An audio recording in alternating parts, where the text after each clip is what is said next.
O whata oto o le mata upu e tolu. O le usi tai, o le whatu tua, o le onusai, a toa manisi a mio. Lo watali ie, awana ingalo yanti o ela utu la fono. A ia tausia upolo inga ilo loto. A wae whaopopo ina ai yanti o eo aso e tele, ma tausanga e te o lai, a toa male manuia. Awana i te ama oele alofa ma le whaamaoni. Ia aso ai i lo ua, ia e tusi ai i le papa o lo loto. Ona e mawai leo le alofa ma le manuia le lei i luma o le atua. A toa matangata. Ia e whatuatua ia Jehova, ma lo loto a toa.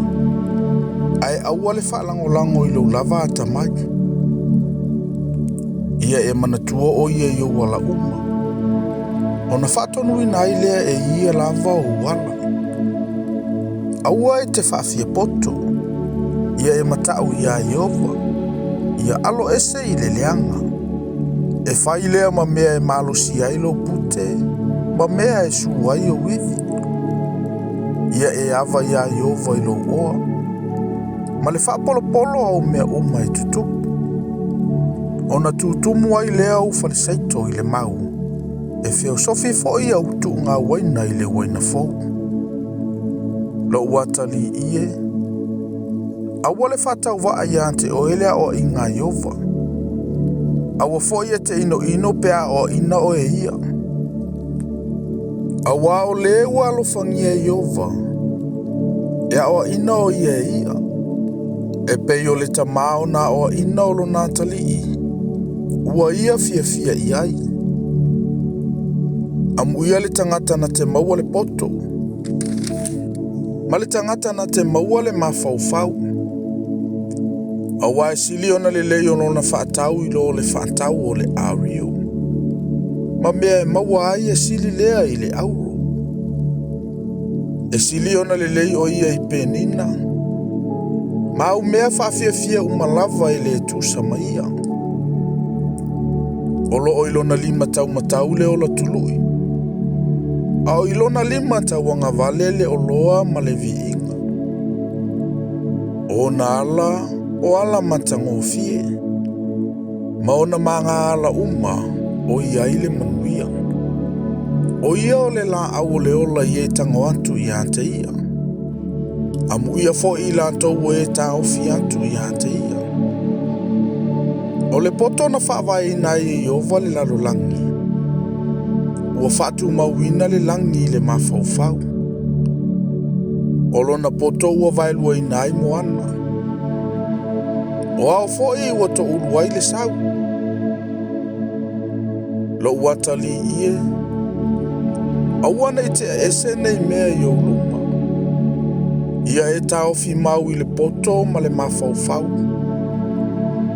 E whaia mea maola o lo wanganga. Ma mea matangofie i lo ua. Ona esa vali ai lea ma le saunga le mu i lo wala. E le tu ia fo i lo vai.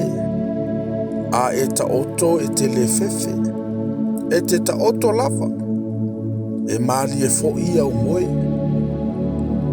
Awa e te matau i le fefe whaafosei. Ma le malaia o e ami o leanga. Pe ao o mai.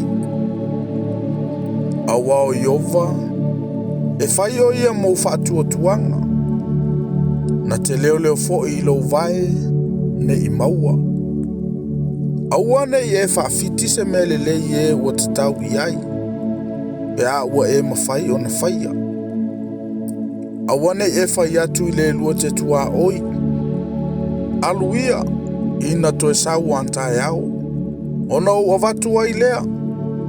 A olo iai lava le mea i ante oi.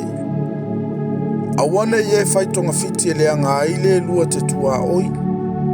A o ia olo onofo whaatala noa whaatasi ma oi. Awana i whina ufua ma se tasi tangata.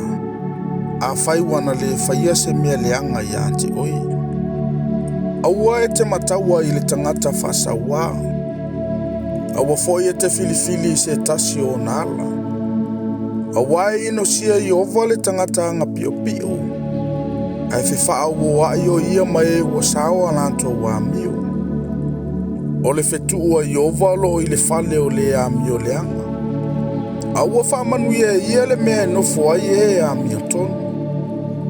O e tau emu a fo i lanto we ia. Ai fo ai mai e ia le alo fatu noa i e anga malu. O e popoto e fai mo lanto tofi le viiga. A o e vale lea. E fai mo lanto to mai le maa.